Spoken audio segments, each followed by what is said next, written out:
ನಾರಾಯಣಂ ಸುರಗುರುಂ ಜಗದೇಕನಾಥಂ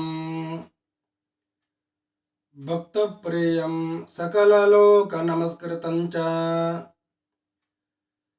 ತ್ರೈಗುಣ್ಯವರ್ಜಿತಮಜಂ ವಿಭುಮಾದ್ಯಮೀಶಂ ವಂದೇ ಭವಗ್ನಮರಾಸುರಸಿದ್ಧವಂದ್ಯಂ ನಾರಾಯಣಂ ನಮಸ್ಕೃತ್ಯ ನರಂ ಚೈವ ನರೋತ್ತಮಂ ದೇವೀಂ ಸರಸ್ವತೀಂ ವ್ಯಾಸಂ ತತೋ ಜಯಮುದೀರಯೇ. ಶ್ರೀ ಗುರುಭ್ಯೋ ನಮಃ. ಹರಿ ಓಂ.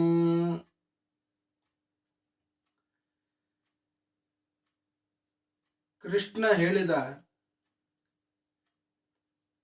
ನಾನು ಸಂಧಿಗಾಗಿ ಹೋಗ್ತೇನೆ.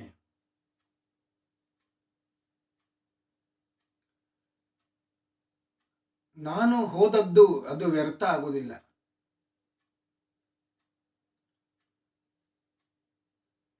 ಒಂದ ಸಂಧಿಯಾದರೂ ಆದೀತು,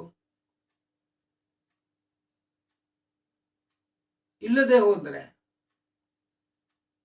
ಕೃಷ್ಣ ಯುದ್ಧವನ್ನ ತಪ್ಪಿಸುವ ಸಲುವಾಗಿ ಪ್ರಯತ್ನ ಮಾಡಿಲ್ಲ ಎಂಬ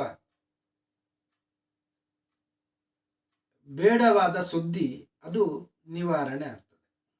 ಅಂತೂ ನಾನು ಹೋಗ್ತೇನೆ ಅಂತ ತೀರ್ಮಾನ ಮಾಡಿದ.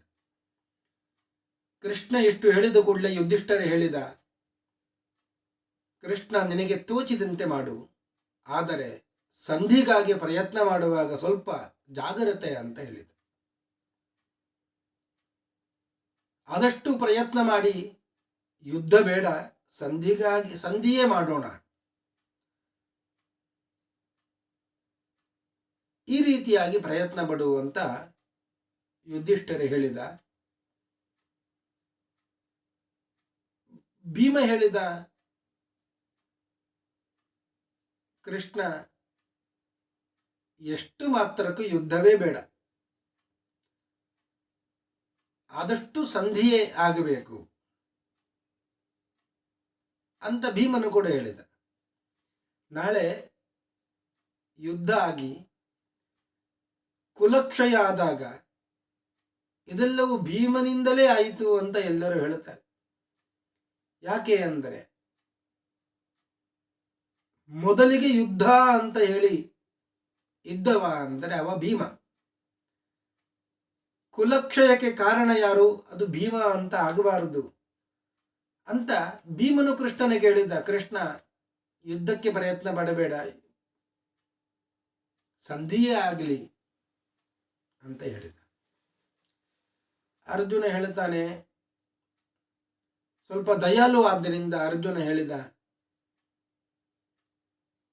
ಕೃಷ್ಣ ಮೊದಲಿಗೆ ಸಂಧಿಗೆ ಪ್ರಯತ್ನ ಪಡು.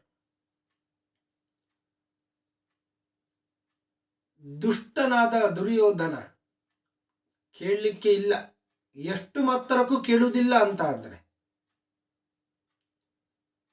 ಆಗ ಯುದ್ಧ ಆಗಲಿ, ಏನೇ ಆಗಲಿ ಅದು ನಿನ್ನ ಮನಸ್ಸಿನ ಪ್ರಕಾರ ಆಗಲಿ ಅಂತ ಅರ್ಜುನ ಹೇಳಿದ. ನೀನು ಹೇಗೆ ತೀರ್ಮಾನ ಕೈಗೊಳ್ತೀಯೋ ಅದೇರಿಂದ ನಾವು ಪಾಲಿಸ್ತೇವೆ, ಅದಕ್ಕೆ ನಾವೆಲ್ಲ ಬದ್ಧರು ಅಂತ ಹೇಳಿದ. ನಕುಲ ಹೇಳಿದ, ಸ್ವಲ್ಪ ನೀತಿ ಶಾಸ್ತ್ರಜ್ಞ, ತನಗೆ ನೀತಿ ಗೊತ್ತಿದೆ, ಕೃಷ್ಣನಿಗೆ ಏನು ಗೊತ್ತಿಲ್ಲ ಎಂಬಂತೆ ಮಾತನಾಡಿದ. ಕೃಷ್ಣ ಹೋಗಿ ದುರ್ಯೋಧನನ ಬಳಿ ಮಾತನಾಡುವಾಗ ಸ್ವಲ್ಪ ಜಾಗ್ರತೆ, ಸ್ವಲ್ಪ ನಿಧಾನವಾಗಿ ಮಾತನಾಡು,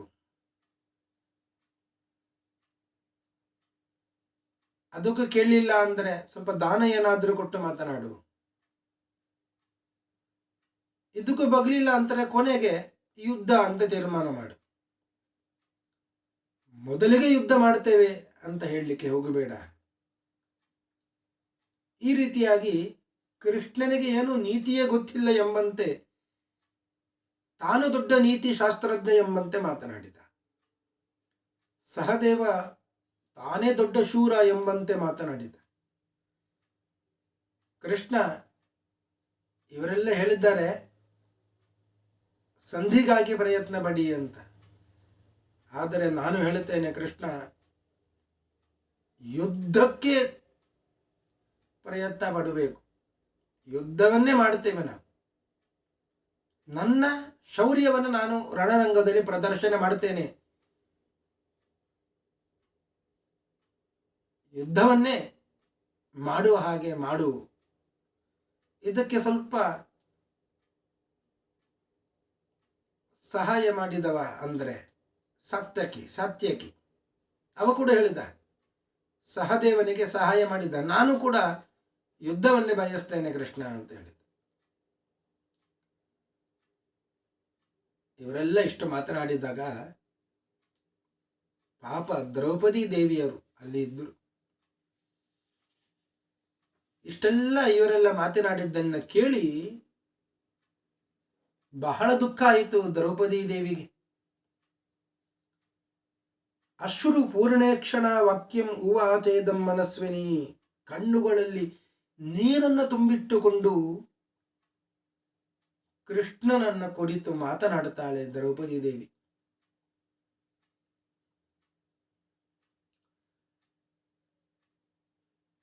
ವಿದಿತಂತೆ ಮಹಾಬಾಹೋ ಧರ್ಮಜ್ಞ ಮಧುಸೂದನ, ಧರ್ಮವನ್ನ ತಿಳಿದಂತಹ ಕೃಷ್ಣನೇ, ಮಧುಸೂದನನೇ, ಇಷ್ಟರವರೆಗೆ ಎಲ್ಲರೂ ಏನು ಮಾತನಾಡಿದ್ರು ಎಲ್ಲವನ್ನು ನೀನು ಕೇಳಿದ್ದಿ. ಮಾತ್ರವಲ್ಲ, ಇದಕ್ಕಿಂತ ಹಿಂದೆ ಆ ದುಷ್ಟನಾದ ದುರ್ಯೋಧನ ನಮ್ಮಿಂದ ರಾಜ್ಯವನ್ನು ಹೇಗೆ ಅಪಹರಣ ಮಾಡಿದ, ನಾವೆಲ್ಲ ಹೇಗೆ ಮೋಸದಿಂದ ಭ್ರಷ್ಟರಾಗಿದ್ದೇವೆ, ರಾಜ್ಯ ಭ್ರಷ್ಟರಾಗಿದ್ದೇವೆ, ಇದೆಲ್ಲವನ್ನು ಕೂಡ ನೀನು ತಿಳಿದಿದ್ದಿ. ಸಂಜಯ ಬಂದ, ಅವನಿಗೆ ನಾವು ಏನು ಹೇಳಿ ಕಳಿಸಿದ್ದೇವೆ, ಅವ ಅಲ್ಲಿ ಹೋಗಿ ಏನು ಹೇಳಿದ್ದಾನೆ,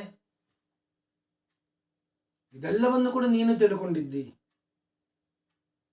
ನಾವು ಅವನಲ್ಲಿ ಹೇಳಿ ಕಳಿಸಿದ್ದು ಏನು?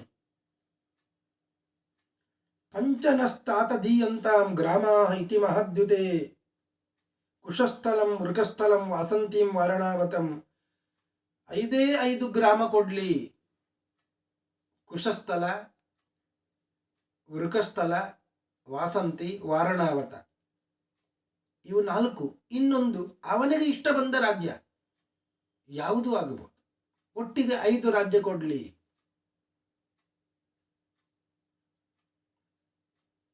ಇದು ನಮ್ಮ ಮಂತ್ರಾಲೋಚನೆ ಆಗಿತ್ತು. ಇದನ್ನೇ ನಾವು ಹೇಳಿ ಕಳಿಸಿದ್ದು. ಆದರೆ ನಮ್ಮ ಮಾತು, ಮುಖ್ಯವಾಗಿ ಯುಧಿಷ್ಠಿರನ ಮಾತು, ಸಂಧಿಗಾಗಿ ಪ್ರಯತ್ನ ಪಡುವಂತಹ ಯುಧಿಷ್ಠಿರನ ಮಾತು ಯಾವುದನ್ನು ಕೂಡ ದುರ್ಯೋಧನ ಕೇಳಲಿಲ್ಲ. ಕೃಷ್ಣ, ನೀನು ಈಗ ಹೊರಟರೆ ಅವರು ರಾಜ್ಯವನ್ನು ಕೊಡಬೇಕು. ರಾಜ್ಯವನ್ನು ಕೊಡುತ್ತಾರೆ ಅಂದರೆ ಸಂಧಿ, ರಾಜ್ಯವನ್ನು ಕೊಟ್ಟಿಲ್ಲ ಅಂದರೆ ಅವರೊಟ್ಟಿಗೆ ಸಂಧಿ ಮಾಡಿಕೊಳ್ಳಬಾರದು. ಸಂಧಿ ಮಿಚ್ಛೇತಿ ನ ಕರ್ತವ್ಯಂ ತತ್ರ ಗತ್ವ ಕಥಂಚನ. ಪಾಂಡವರೆಲ್ಲರೂ ಕೂಡ ಯುದ್ಧವನ್ನು ಎದುರಿಸಲಿಕ್ಕೆ ಸಮರ್ಥರಾಗಿದ್ದಾರೆ.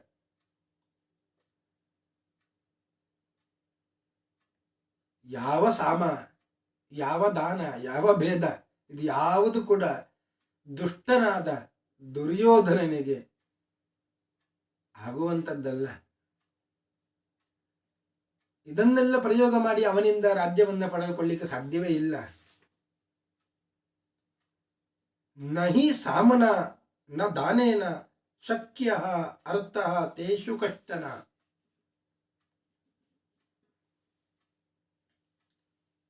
ಯಾವಾಗ ಸಾಮ ದಾನ ಭೇದದಿಂದ ಯಾರು ಬಗ್ಗುವುದಿಲ್ಲವೋ ಅವರಿಗೆ ದಂಡ ಪ್ರಯೋಗವನ್ನೇ ಮಾಡಬೇಕು.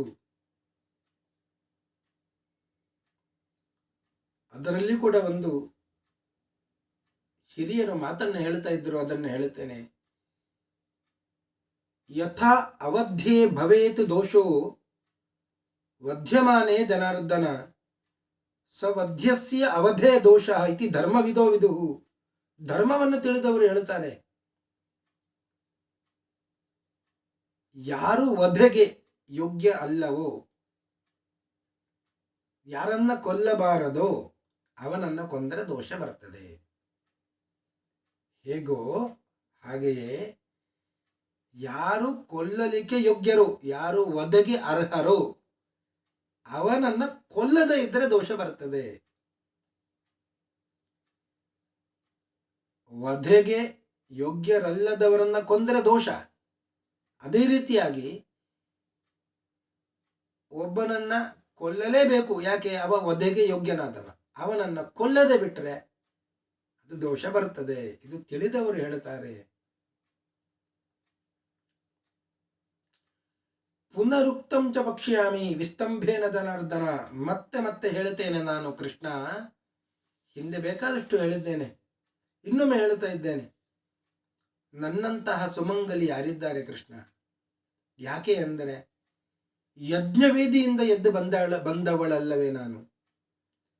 ನಾನು ಮಾತ್ರ ಅಲ್ಲ, ನನ್ನ ಒಟ್ಟಿಗೆ ದೃಷ್ಟದ್ಯುಮ್ನ ಕೂಡ ಎದ್ದು ಬಂದಿದ್ದಾನೆ. ದೃಷ್ಟದ್ಯುಮ್ನೆಗೆ ನಾನು ಪ್ರಿಯಳದ ತಂಗಿಯಾಗಿದ್ದೇನೆ. ಪ್ರಿಯಳಾದಂಥ ತಂಗಿ ಮಾತ್ರವಲ್ಲ, ತವ ಕೃಷ್ಣ ಪ್ರಿಯ ಸಖಿ, ನಿನಗೆ ಪ್ರಿಯಳಾದಂತಹ ನಾನು ಸಖಿಯಾಗಿದ್ದೇನೆ. ಅಂತಹ ನಾನು ಈ ಮಹಾತ್ಮನಾದಂತಹ ಪಾಂಡುವಿನ ಸೊಸೆಯಾಗಿ ಈ ಕುಲವನ್ನ ಸೇರಿದೆ. ಪಾಂಡುಪುತ್ರರಿಗೆ ಪಟ್ಟದ ರಾಣಿಯಾದೆ. ನಿನ್ನ ತಂಗಿಯಾದ ಸುಭದ್ರೆಯಲ್ಲಿ ಯಾವ ರೀತಿಯಾಗಿ ಧರ್ಮದಿಂದ ಅಭಿಮನ್ಯು ಜನಿಸಿದ್ದಾನೋ ಅದೇ ರೀತಿಯಾಗಿ ಧರ್ಮದಿಂದ ನನಗೂ ಕೂಡ ಪಂಚ ಪುತ್ರರು ಜನಿಸಿದ್ದಾರೆ. ಮಹಾರಥರಾದಂಥ 5 ಮಕ್ಕಳು ಜನಿಸಿದ್ದಾರೆ. ಸುತಾಮೇ ಪಂಚಭಿಹಿ ವೀರೈಹಿ ಪಂಚಜಾತ ಮಹಾರಥಾಃ ಅಭಿಮನ್ಯು ಯಥಾ ಕೃಷ್ಣ ತಥಾ ತೇ ತವ ಧರ್ಮತಃ. ಅಂತಹ ನಾನು, ಅಂತಹ ಸುಮಂಗಲಿಯಾದಂತಹ ಇಂತಹ ಪುತ್ರರು ಉಳ್ಳಂತಹ ನಾನು ನೀನು ಬದುಕಿರುವಾಗ ಕೃಷ್ಣ ಎಂತಹ ಕ್ಲೇಶಕ್ಕೆ ಒಳಗಾದೆ. ಪಾಂಡವರು ನೋಡುತ್ತಾ ಇರುವಾಗಲೇ ವಿವಸ್ತ್ರಳಾಗಿ ಕೇಶವನ್ನ ಎಳೆಯಲ್ಪಟ್ಟು ಅವಮಾನಕ್ಕೆ ಒಳಗಾದೆನಲ್ಲ ನಾನು.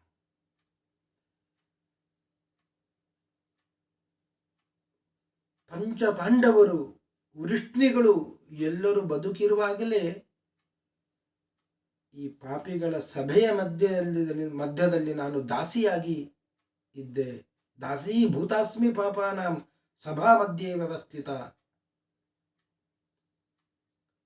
ಆದರೆ ನನ್ನನ್ನ ನೋಡಿ, ಇಂತಹ ಪರಿಸ್ಥಿತಿಯಲ್ಲಿ ಕೂಡ ನೋಡಿ ಈ ಪಾಂಡವರೆಲ್ಲ ಸುಮ್ಮನೆ ಕೂತಿದ್ದರು.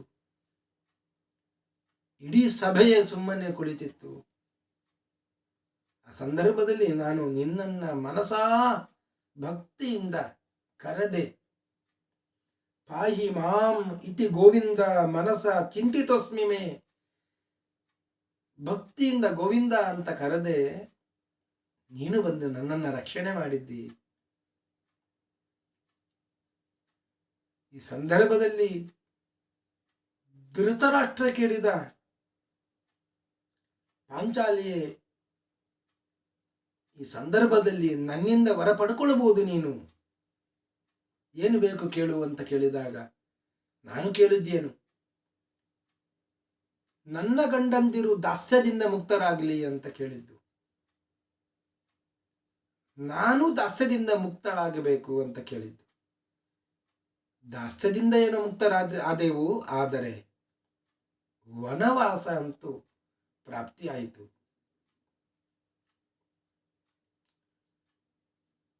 ಮಯೋಕ್ತೆ ಯತ್ರ ನಿರ್ಮುಕ್ತ ವನವಾಸಾಯ ಕೇಶವ. ಆ ದಾಸ್ಯದಿಂದ ಬಿಡುಗಡೆ ವನವಾಸಕ್ಕೆ ಹೋಗುವುದರಲ್ಲಿ ಪರ್ಯವಸಾನ ಆಯಿತು.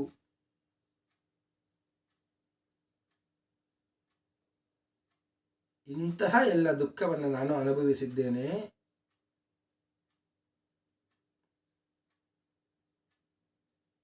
ನಾನು ನಿಜವಾಗಿ ನೋಡಿದರೆ ಭೀಷ್ಮರ ಮತ್ತು ಧೃತರಾಷ್ಟ್ರರ ಇಬ್ಬರಿಗೂ ಕೂಡ ನಾನು ಸೊಸೆ.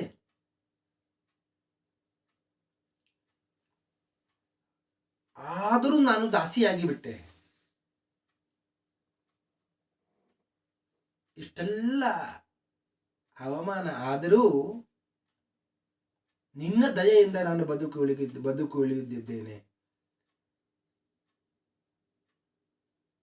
ನಾನು ಹೇಳುತ್ತೇನೆ ಕೃಷ್ಣ, ಇಷ್ಟಾಗಿಯೂ ದುರ್ಯೋಧನ ಒಂದು ಮುಹೂರ್ತವಾದರೂ ಬದುಕಿ ಉಳಿದಿದ್ದಾನೆ, ಇನ್ನು ಮುಂದೆ ಉಳಿತಾನೆ ಅಂತ ಆದರೆ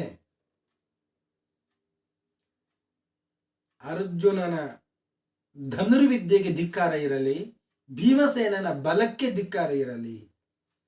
ದಿಕ್ ಪಾರ್ಥಸ್ಯ ಧನುಷ್ಮತ್ತಾಂ ಭೀಮಸೇನಸ್ಯ ದಿಕ್ ಬಲಂ ಯತ್ರ ದುರ್ಯೋಧನ ಕೃಷ್ಣ ಮುಹೂರ್ತಮಪಿ ಜೀವತಿ.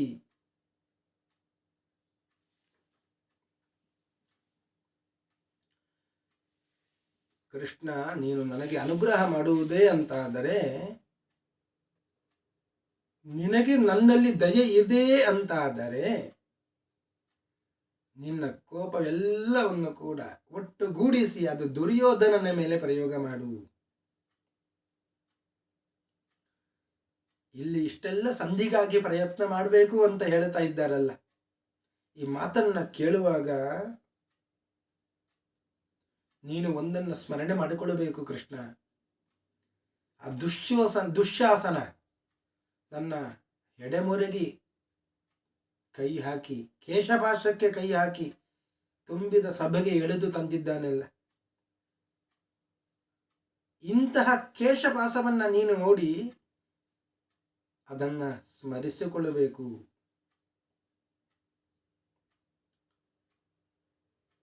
ಆ ರೋಷ ಈಗ ಬರಬೇಕು. ಭೀಮ, ಅರ್ಜುನ ಇವರೆಲ್ಲ ಕಾರ್ಪಣ್ಯದಿಂದ, ಕನಿಕರದಿಂದ ಸಂಧಿಯನ್ನ ಬಯಸಿದರೆ, ವೃದ್ಧನಾದ ನನ್ನ ತಂದೆ ದೃಪದ, ನನ್ನ ಪುತ್ರರು ಮಹಾರಥರಾಗಿದ್ದಾರೆ, ಅವರೊಟ್ಟಿಗೆ ಕೂಡಿ ನಾನು ಯುದ್ಧಕ್ಕೆ ಪ್ರಯತ್ನ ಪಡುತ್ತೇನೆ. ಮಹಾಪರಾಕ್ರಮಿಗಳಾದಂತಹ 5 ನನ್ನ ಪುತ್ರರು ಅಭಿಮನ್ಯುವಿನೊಂದಿಗೆ ಕೂಡಿಕೊಂಡು ಕೌರವರ ಜೊತೆಯಲ್ಲಿ ಯುದ್ಧವನ್ನು ಮಾಡುತ್ತಾರೆ.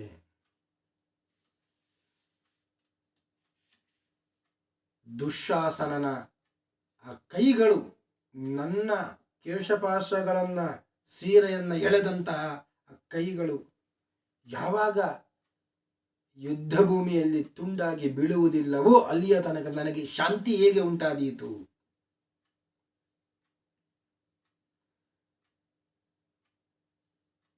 ಜೋರಾಗಿ ಪ್ರಜ್ವಲಿಸುತ್ತಾ ಇರುವಂತಹ ಈ ಅಗ್ನಿ, ಕ್ರೋಧಾಗ್ನಿ ನನ್ನ ಹೃದಯದಲ್ಲಿ ತುಂಬಿಕೊಂಡು ಇದೆ.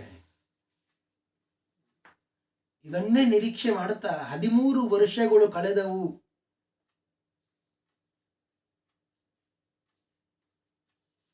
ಈಗ ನೋಡಿದರೆ ಈ ಸಂಧಿಯ ಮಾತನ್ನ ಕೇಳುತ್ತಾ ಇದ್ದೇನೆ.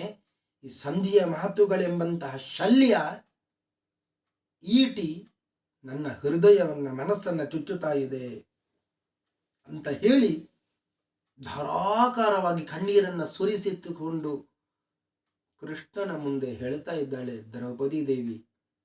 ಕೃಷ್ಣ ಹೇಳ್ತಾನೆ, ಆ ಕಣ್ಣೀರನ್ನೆಲ್ಲ ಕೃಷ್ಣ ಒರೆಸಿದ. ತಂಗಿ, ಸಖಿ ದ್ರೌಪದಿ, ಅಳಬೇಡ.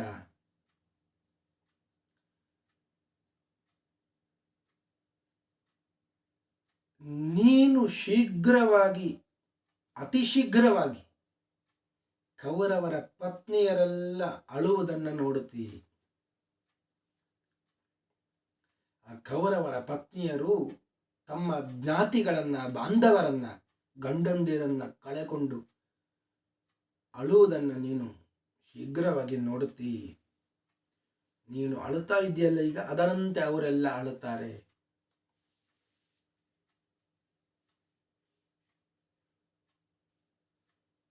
ದುರ್ಯೋಧನ ನನ್ನ ಮಾತನ್ನು ಕೇಳದೆ ಹೋದರೆ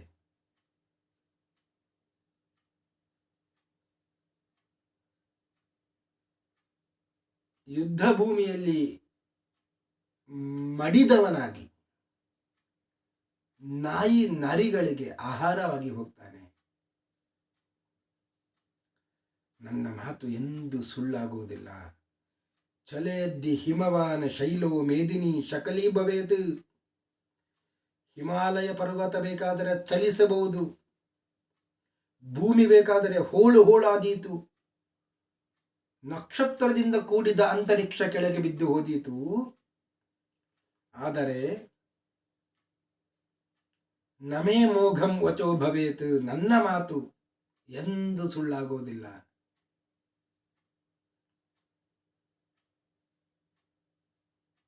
ಶುಷ್ಯೇತು ತೋಯನಿಧಿ ಕೃಷ್ಣೇ, ಸಮುದ್ರವೂ ಕೂಡ ಬತ್ತಿ ಹೋಗಬಹುದು, ಆದರೆ ನನ್ನ ಮಾತು ಅದು ಸುಳ್ಳಾಗುವುದಿಲ್ಲ.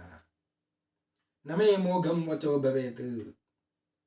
ಸತ್ಯಂ ತೇ ಪ್ರತಿಜಾನಾಮಿ ಕೃಷ್ಣೇ ಬಾಷ್ಪೋ ನಿಗೃಹ್ಯುತಾಂ.